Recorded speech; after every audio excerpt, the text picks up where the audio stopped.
All right.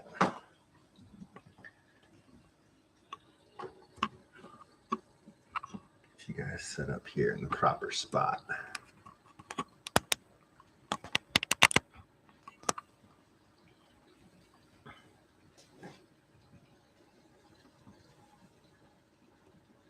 All right. How's everybody doing today? I hope you guys are having a great morning. We are going to start today off with a dab. I already had my coffee. I woke up nice and early this morning and started doing some irrigation management, and I figured today would be a great day to talk about it. Probably one of the hottest ticket items in cultivation right now, especially on Instagram, is the topic of crop steering, managing irrigations, shot sizes, things like that. So today we're going to go ahead and talk about some of that stuff. I'll share some graphs with you and show you more or less the strategy that I follow and how you can make it easy to figure out your own strategy, which is the part that most people seem to struggle with, is coming up with their own strategy instead of following somebody else's. So I'm going to teach you guys today how to come up with your own strategy from the very start of irrigations, which is honestly the most tricky part, right? All the way through the end.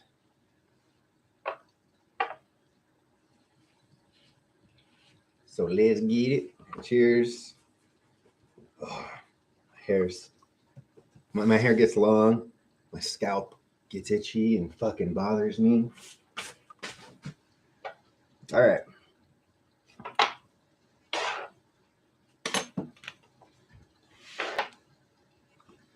I got you guys set up on a light. It's pretty cool. I know you don't understand what I'm saying right now, but you're on a light. Like a retractable, bendable desk light. And look what my daughter made me yesterday. Isn't this cute? Look at this. I got some like grass and shit growing out of here. I am going to water this grass. I'm going to be mowing this shit next year. I'm going to grow it out.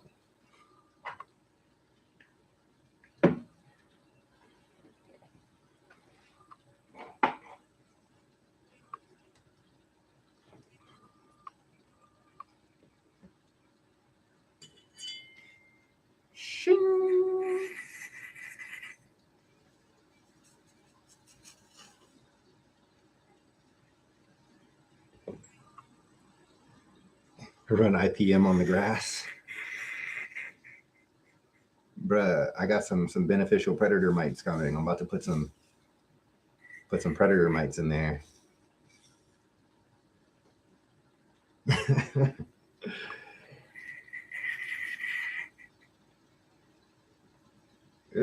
I do not like the way that this is coming out. And I'm out of alcohol. Ugh.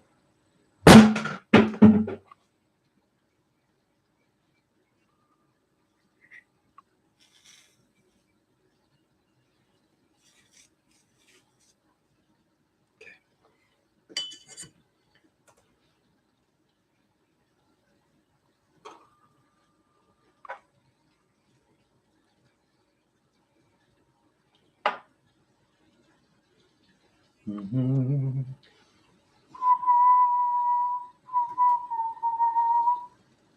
You're all I need to get by. Whoa.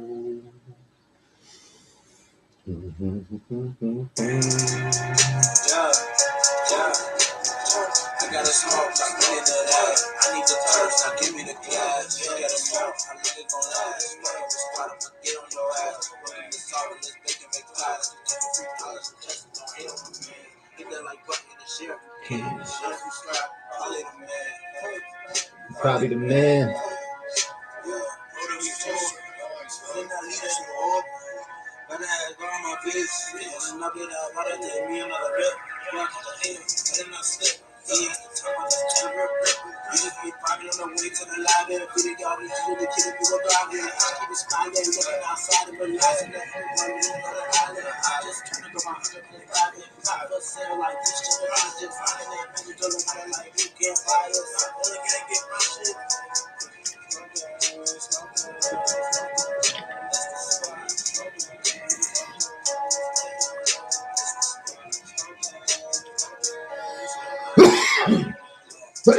Smoke.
Damn, I just dropped my Kirk Pro and I don't know where it went. That's wild.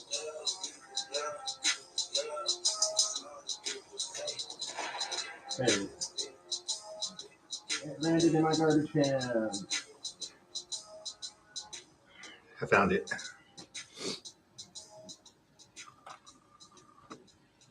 I was like, what the fuck? Hope you guys are all having a good morning. Let me know what you're dabbing on.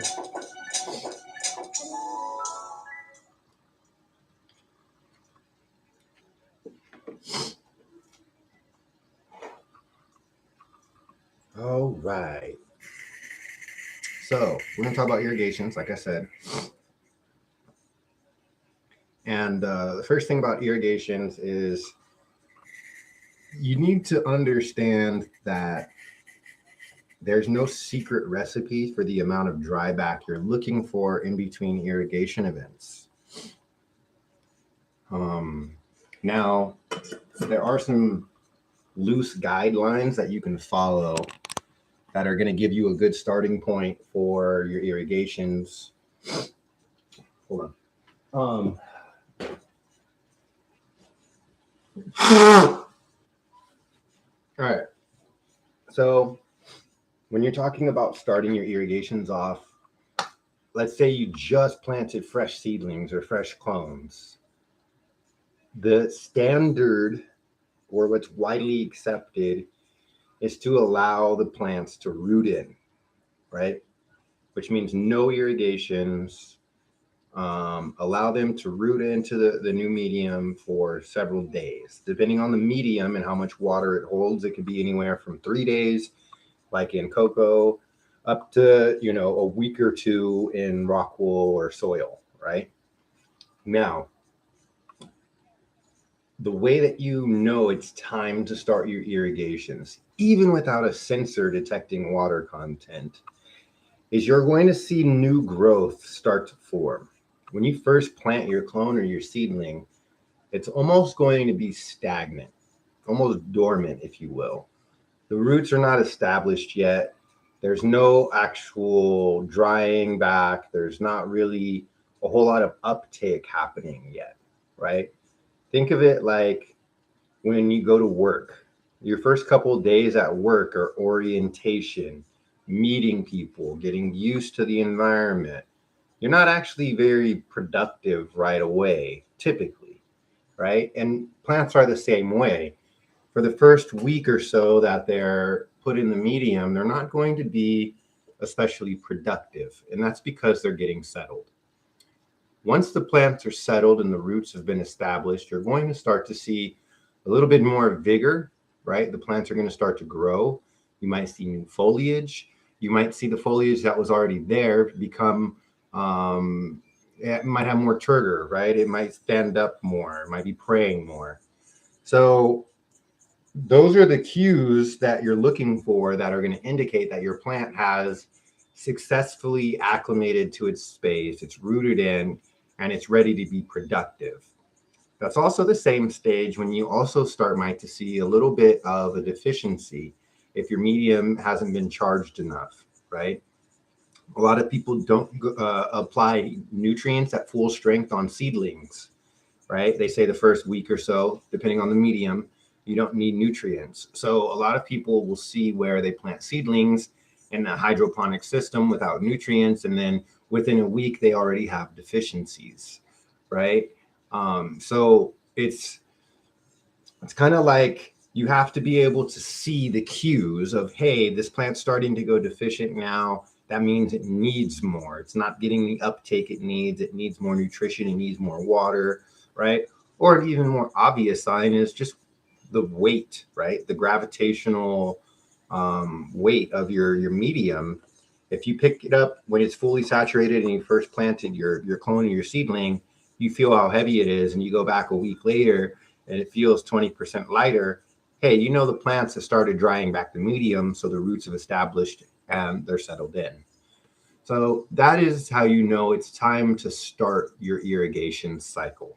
Now, a typical irrigation cycle is going to look like the plants getting watered within an hour or two of being exposed to light, and being given a series of irrigation events to help bring the medium up to full saturation slowly so that it gets up to saturation evenly, right? You don't want dry spots in your medium where salt's going to build up. You want it all evenly saturated so that it's all the same EC. So you're going to do multiple smaller irrigations as opposed to one larger irrigation. Once you reach full saturation, and this is depending on your medium, right? We say full saturation a lot, but this doesn't necessarily apply to soil. You don't necessarily want to be at full saturation in soil, really, ever, right? So this is mostly for your hydroponic mediums. Keep that in mind. But you get up to full saturation within, people. This is where math comes in, right? So let me just finish taking you through the daily cycle. You'll get up to full saturation, and then you're going to allow, a small dry back in between each afternoon irrigation event. Again, I don't want to throw numbers out there because not everybody's using a sensor. So if I had to give it an, gravitational weight, I would say if you're at 100% moisture content, right after your morning irrigations, you're now waiting it to get down to about 90, maybe even 80% before you do another watering, right? So again, don't pay attention to the numbers, right? Just think about you're trying to lose a small percentage of the water weight and then restore it, and keep the plant in this happy zone where it's not too wet and it's not too dry, right? Now, that doesn't mean keep it right at full saturation all day long, because a lot of plants are going to express signs of being overwatered if you do that. So you have to allow that constant oxygen exchange where they dry back and then you fill it up with water. They dry back, you fill it up with water, and you're pushing out the old and with the new. So after your afternoon irrigations, you're going to stop irrigating an hour to 2, maybe even 3 hours before your lights go off, depending on what stage of growth you're in and how much dry back you're trying to promote overnight. Now, dry back overnight typically is going to be a smaller number when you're in veg and a higher number when you're in flower. Let's say in veg, you're looking for about a 5 to 10% dry back overnight, which is pretty standard, okay? That means if you're doing 3% irrigations, which is common in crop steering practice to do 1%, 2%, 3%, and then typically they skip straight to 6% shots. What that means is a shot is an irrigation event, how much water you're giving at one time. The percentage is based on the total volume of the medium. So like in my rock wool cubes, the total volume is around 3,500 milliliters. Okay, so that means a 1% shot is around 35 mLs. You follow? So a 3% shot would be triple that, right? So we get up to 100, 105 mLs. And that is how you're going to pay attention to how much water to precisely give your plants to replace what they've lost. So going back to, if you have sensors and you have a 10% dry back overnight, how many 3% shots are you going to have to apply the next morning to get it back up to full saturation? Who can tell me? 10% dry back overnight. How many 3% shots will you need to get back up to full saturation the next day? This is basic.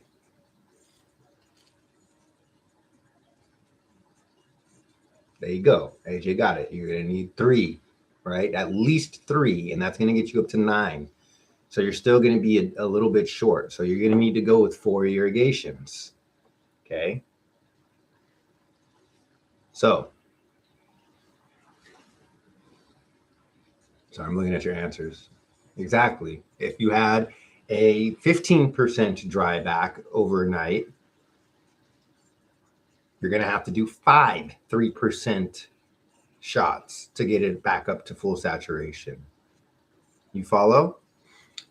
Now, when you are getting the medium back up to full saturation, you're typically trying to get a little bit of runoff as well.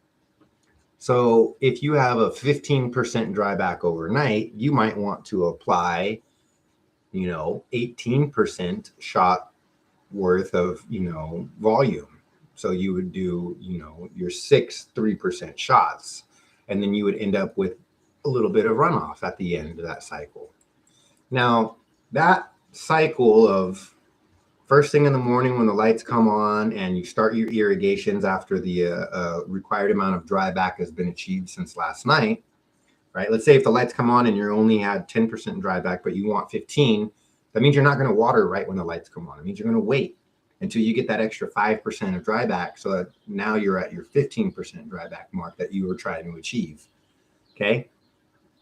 So that's when you know how to start your irrigations in the morning. Okay. You're going to start it when you hit your dry back goal from the night before. Once you start your irrigations, you're going to do several, it could be 3% shots, 5%, whatever you decide you're going to do, but then do the math accordingly, right? Take your dry back percentage that you had from the night before, divide it by the percentage of the shots that you're going to do. That's how many shots you need to apply. And then you can add 1 or more on top of that, right? So if you need 3 shots to get back up to full saturation, like perfectly, do an extra shot or 2 shots, right? That will help flush out the salt buildup that happened from the night before. Because when you first get up to full saturation in your medium, you're not actually going to lower the EC, you're going to raise the EC. As salts concentrate in the medium, as the moisture content dries back overnight, and you resaturate it, you're not actually flushing it out yet because you don't have enough volume of water to push it all through. You're just getting the cube wet, but all that moisture and salt is still staying in the cube. So you're actually going to spike the EC and make those dry salts wet again, which means they're now available to the plant in a very high concentration. So it's important, it's critical that you apply an overage of irrigation in the morning to get that pour water EC back down to within what I say is a good number is 1 EC of whatever you're feeding. So if you're feeding 2 EC, and let's say you have a really big dry back overnight and your pour water EC spikes up to fucking 15 or 20, right? You're not going to stop irrigating your P1 cycle, those 3% shots, until that pour water EC in the cube comes down to 3 EC or lower, because you're feeding 2. So you want to be within 1, right? So you might hit full saturation by your fifth irrigation, right? 3 times 5 because you lost 15%. But you will see in the cube, if you're measuring your pore water EC, that even though you're at full saturation, your actual pore water EC might even be higher than it was. It might be at 20. It might be at 18, right? So that means you're going to have to apply additional 3, 4, 5 shots until you see the pore water EC actually flush out of the medium now. That's when you know that your P1 cycle is done. That's how you know how many P1 shots to apply in total, right? You have your calculation from your dry back the night prior, plus managing the pore water EC, right? Which is what this is all about mostly, not the volumetric water content. So once your P1 cycle is done and you've flushed the medium out, now you should achieve that before, the plants are at peak photosynthesis for the day. And that's typically about 3 to 4 hours in of the day. Once you do that, now you're going to give the plants a little bit more breathing room, so to speak, and allow them to have slightly larger dry back. So if you're doing a typical 3% dry back between vegetative shots, in the afternoon, you're going to do like 5%, and then you're going to apply a 6% irrigation shot, right? So if you're at full saturation after P1, instead of watering every 20 minutes now, you're going to water like every probably hour or 2 hours, because you have to allow for more dry back so that the plants don't get overwatered and get drowned out with not enough oxygen, too much water, right? So you're going to allow that 5% dry back, and then you're going to do an irrigation, 6%. And when you do that 6% shot, because it's over that 5% dry back by 1, you're going to force a small amount of runoff. That means every single time that you irrigate in the afternoon, 5, 6, 5, 6, you're getting that 1% of runoff each time to make sure that your salt levels are not building up in the medium, because that's the whole purpose of P2, is maintaining the pore water EC in the cube at the level that you want it at, so that when you go into your dry back for the nighttime, it's starting at the same point every single time, and you can predict and control the amount of dry back, i.e. the amount of spike in the pore water EC that you're getting in the medium before your next irrigation. So having a repeatable irrigation pattern that you put on a schedule allows you to put the plants into a rhythm, right? We all know about the circadian rhythm. Plants also have a rhythm for drying back and in uptaking, right? And you can manipulate that somewhat by the way that you control your irrigation cycle. So you're going to apply your P3 irrigations up until the point, like let's say your lights go off at 10 p.m. You might turn your lights off at 9 when you're in veg, because you don't want to feed no later than your last feed should never be within an hour of your lights going off. Because if you don't allow for that hour of no irrigations before your lights go off, the plants will not start drying back properly going into the nighttime. You want them to start drying back properly before the lights go off so that they continue to dry back throughout the night. If they're not already in their stride of drying back from the last irrigation and then the lights go off, there's now no more demand on them to photosynthesize, and they're not going to dry back the same way that they would during the day. So you're going to have a lack of dry back, a lack of stacking, a lack of rooting in, right? So you want to make sure that in veg, you stop at least an hour before the lights go off. And then in the morning, you're going to start up your irrigations before you hit, more than 10% dry back typically. So if you're in flower, that means you're going for bigger dry backs overnight. So in order to manipulate that, you might cut out that last irrigation or two from the night prior, so that your last irrigation is 2 or 3 hours before the lights go off. which is going to allow the plant to start to dry back a little bit more heavily, which is going to give you a higher percentage of dry back overnight. And then you can start your irrigations at the same time in the morning if you want, or in most cases, you still need additional dry back in the morning. You extend that first irrigation out until you reach your goal dry back from the night prior, right? Like we discussed earlier. So that's how you time your P3 irrigations throughout the day and your final irrigation. And then again, you want that dry back to start before the lights go off. And then again, in the morning, you just start up your irrigations once you've achieved your goal. So that's literally an entire how you start the plant from a baby, your daily cycle, and then now finishing off the plant, right? There's different methods and strategies that you can apply in different stages of the grow to achieve different growth rates, which is going to be beneficial for different things. For example, springtime, summertime, you get really accelerated growth, vertical elongation of the stems, right? Stretching.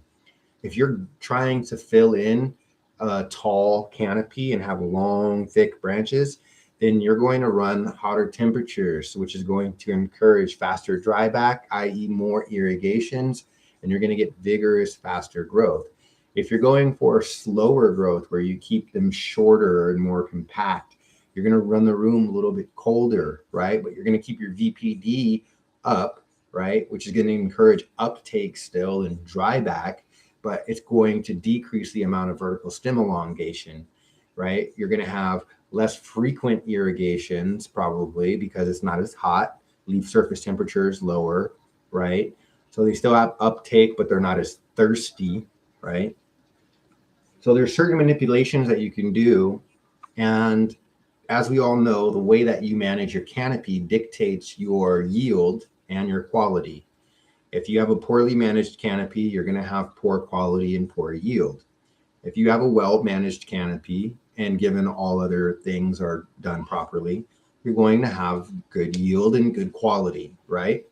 So part of this is using it to your advantage to manipulate the plants to grow how you want them to grow, when you want them to grow that way.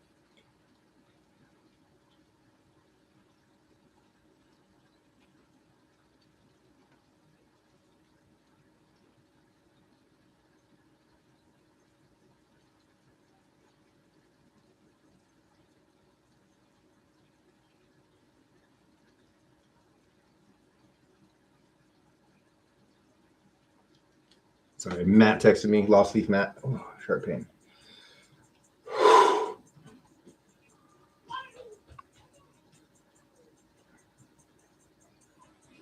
All right. So, I'm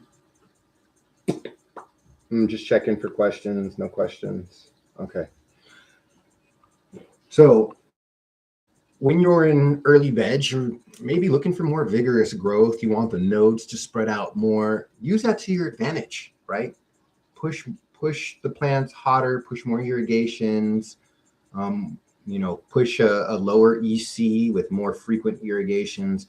When you're in flower and you're trying to stack the EC, maybe run less frequent irrigations, larger volumes, so you're stacking the EC more. The plants are getting a big cue to stack their nodes tighter together. They're not going to stretch too hard if you give them the proper irrigation cues, right? And then when you get to the end, when it comes to senescence, you can promote senescence through dropping the EC, spacing out your irrigations to promote a drought response, which is going to increase trichome production. There's a lot of different things that you can utilize these techniques for, but the key to all of it is not trying to utilize a template and understanding instead how your specific plants respond to your inputs. Knowing how to manage your inputs and knowing how those inputs affect your plants are two separate things. And there's no set golden rule that applies across all gardens and all strains for all lights, all nutrients, and all gardeners. We all seen the differences between soil and hydroponics, just with the way that the plants grow, how the quality and the terpenes express themselves differently, the morphology, the size and shape of the buds, the flowers themselves, as well as the plants. And so with that said, these very precise crop steering techniques are not going to apply the same way across everybody's gardens. So what's important is understanding the fundamentals, like what I just explained to you, and understanding that there are standard practices that you can apply, but there are no standard results. Standard practices being the shot sizes that I mentioned, calculating your shot size based off of your media volume, right? Knowing the difference between relative dryback and absolute dryback percentages. There's a lot of things that can be standardized knowledge that help us create definitions, right? That everybody can then work off of the same set of inputs. And then they can say, hey, this strain in my garden didn't respond well to these inputs. And then somebody else can take that same strain and run it in their garden and with their variables and apply the same standard inputs and say, hey, in my garden with these variables, I applied the same exact inputs and these were my results.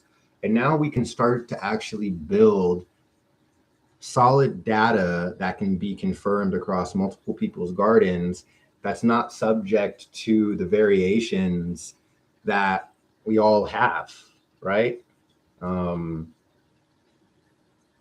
Yeah.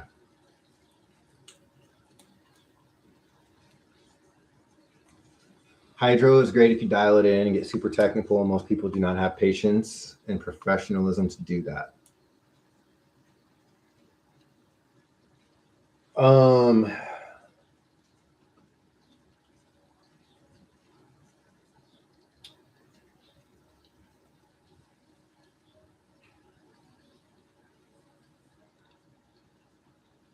I disagree with you, Dirty. My standpoint on this, having tried both, is that hydro is better for new growers. This is based strictly upon the learning capabilities of plant biology, nutrition. You're not going to learn as fast in soil as you are in hydro because you get one chance to mix up your soil properly. If you fuck it up, you don't know until weeks later, right?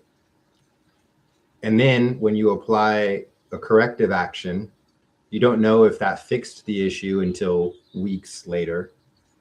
Whereas in hydro, if you have an issue, you notice it almost immediately within hours, and you're able to correct it and see if your fix action corrected it within hours. So then you can isolate the variables that you think caused the problem. And instead of applying a Hail Mary of here's a fuck ton of different dry amendments on the top of my soil, I hope this fixes it, and you don't know which one fixed it, you can change one thing and say, hey, I'm going to change my pH and my water and watch. And within hours, you'll see if it fixes it or not. Same thing with the EC, right? So in my opinion, soil is going to take you longer to learn because it takes way longer to give you feedback.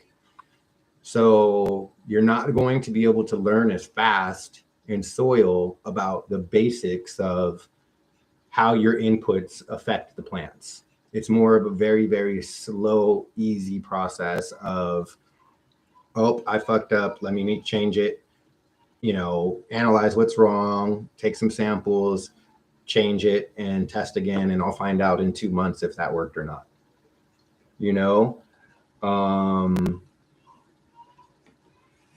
Yeah, being precise. Look, people act like you're going to kill your plants, like they're going to catch on fire in hydro if your pH gets out of whack. And that's just not the truth.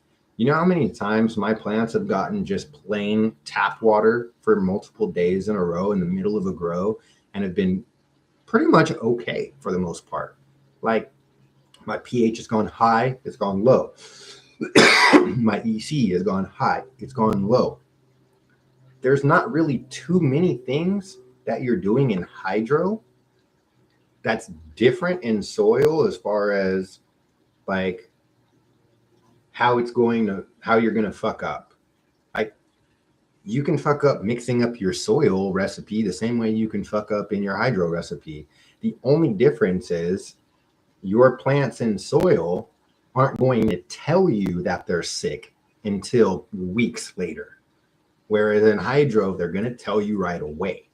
You know what I'm saying? Like, I don't know. Does that mean you have a faster downfall? Yeah, it does. But is it so dramatically different than soil that it's going to ruin your crop?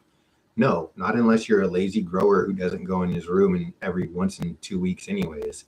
And if you're one of those growers who doesn't go in your room but once a week or once every 2 weeks, you should have sensors and automation set up so that you can monitor remotely and know what's going on. And if you monitor remotely, it's not an issue.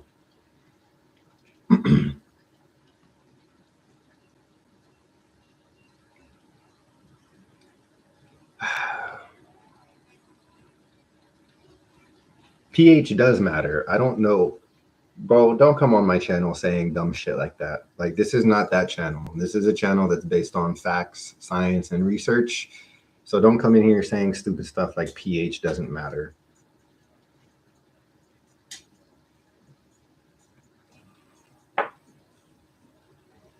That's like saying what you feed your plant doesn't matter as long as they eat. Yeah, of course it matters. Like if you eat nothing but Skittles and M&Ms your whole life and I eat a healthy, balanced meal, who's going to look like a fucking crackhead with no teeth and who's going to look healthy? Like, yeah, we're both going to still be alive, but that's not the objective here. The objective is to grow the best possible quality that we can.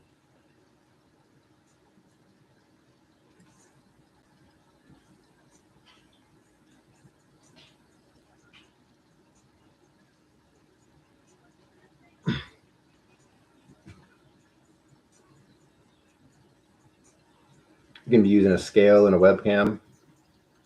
Oh, Jesus.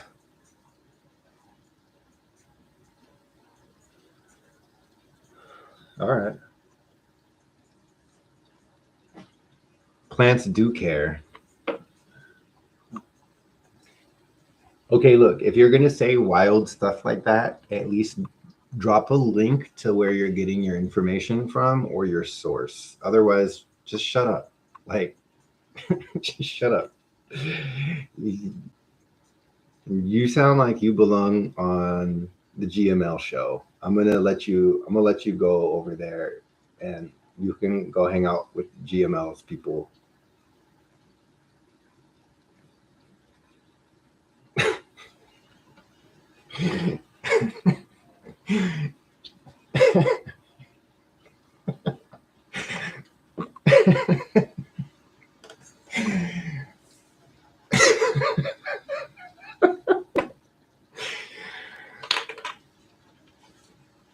Got no time for that.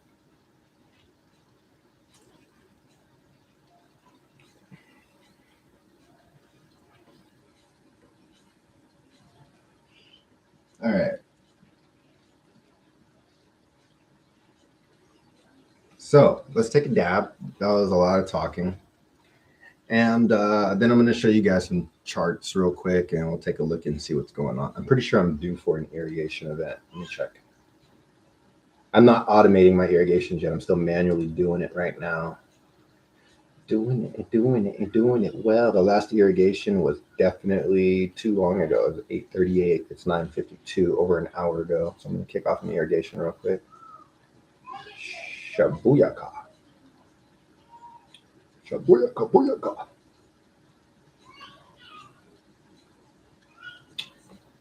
All right. Apple fritter from Quantum Genetics right now. I'm about to take a big old dab of that.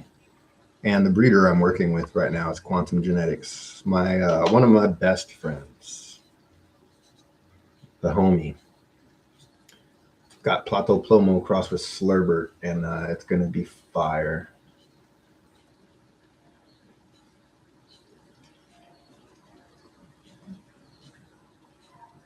Send her back to the streets. What's up, MX?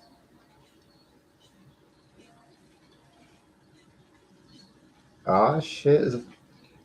Hell yeah, Mystic. Appreciate you, homie.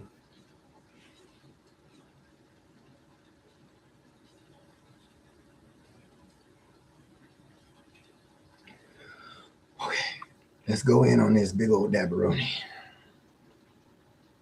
Come here, you guys. Let me give you a little.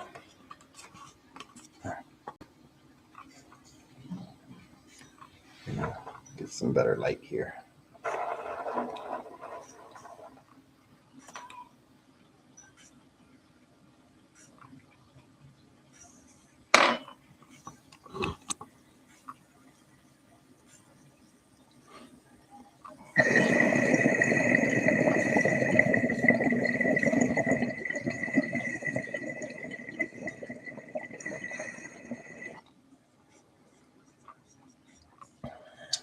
What we call that, y'all? Who knows?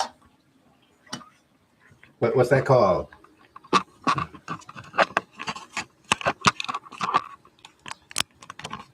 Uh-oh. I'm fucking it up here. Hold on. There we go.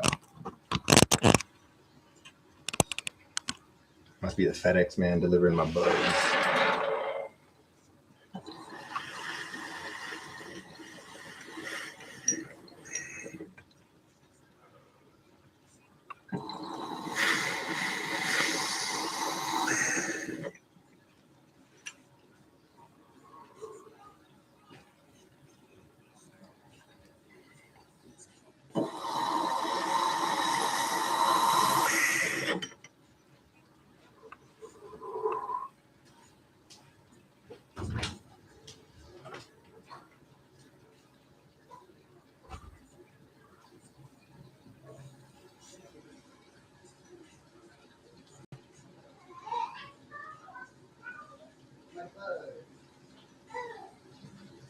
It's Daddy Bugs.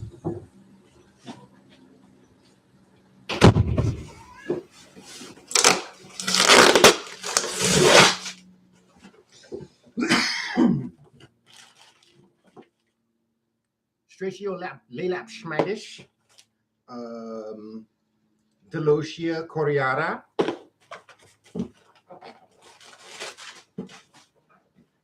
Amblyoceus cucumeris.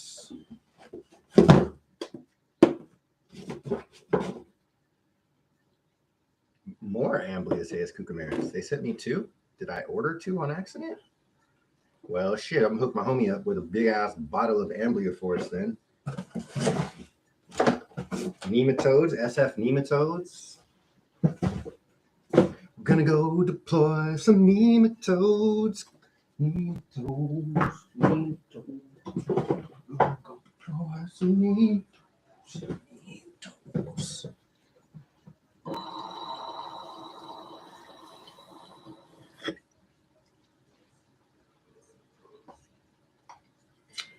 Gonna go deploy some nematodes. Nematodes, nematodes. Gonna go deploy some nematodes.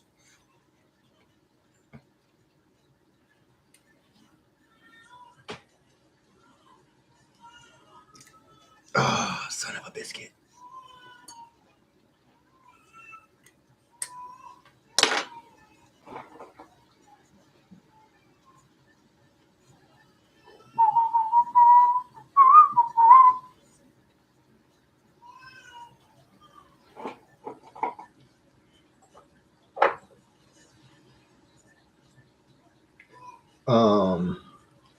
Did I just twerk nematodes?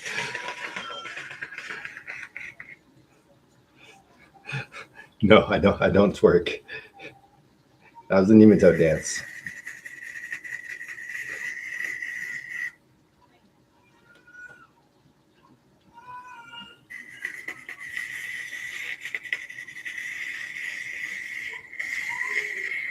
All right. Who knows the appropriate time to apply nematodes without Googling it? There's a wrong and a right time to do it. Who knows when's the right time to do it?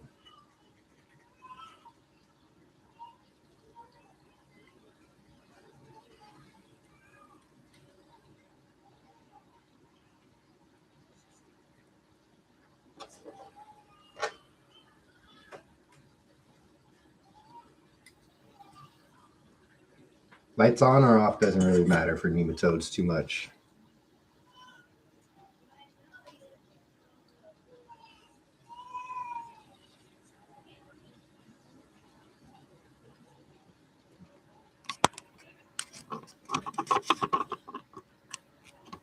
Yeah, movie. This isn't working out anymore.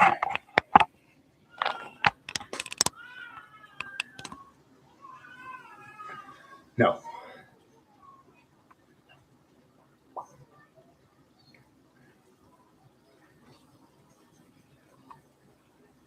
I saw two good answers: lone and dirty. So the first thing is you want to make sure that you have a healthy root zone that is established. Um, you don't want it to be like a super brand new seedling. The roots, the tap root is just barely getting developed. From what I've heard is that could help damage the roots, applying these mites and predators too soon. So waiting till you get initial root development. And then the other thing is watering. For nematodes specifically, you need to have recently had the medium fully saturated. So doing it right after your P1 cycle, right when you got full saturation, and then going and applying your nematodes right after that is like great. You can hand water your nematodes on, or you can just put them through your irrigation. It's really up to you. If you put them through your irrigation, just know that you are introducing organic matter into your irrigation lines. And I don't know if that matters to you, but some people don't want to do that.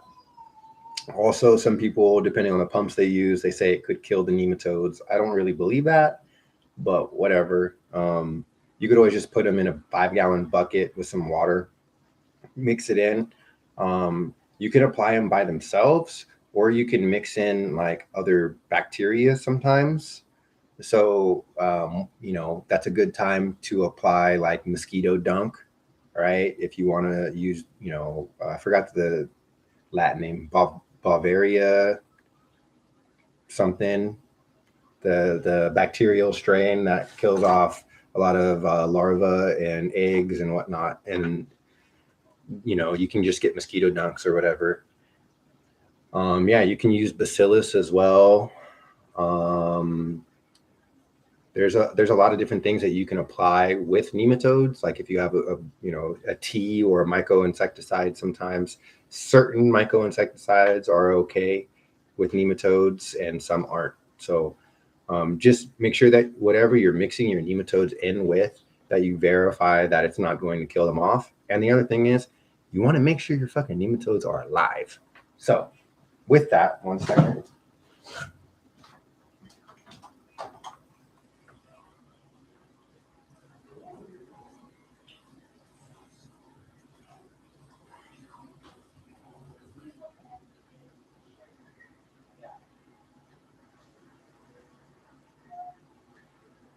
Where are you at?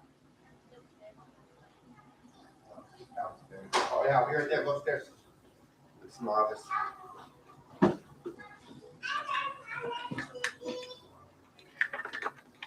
We're gonna scope these guys out, make sure everything is alive. Let me go help my kid with something real quick. I'll be right back.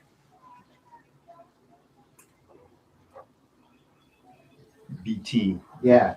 There's another one too, Dirty. What's the other one? The Bavaria or something. That's another one. Hey, don't fight it.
Hey, relax, little man. Little man. Open your eyes. Relax. Relax. Okay, baby, go out there. Put that down. All right, you guys. I got to take off and help with the kids. But we'll chat more tomorrow.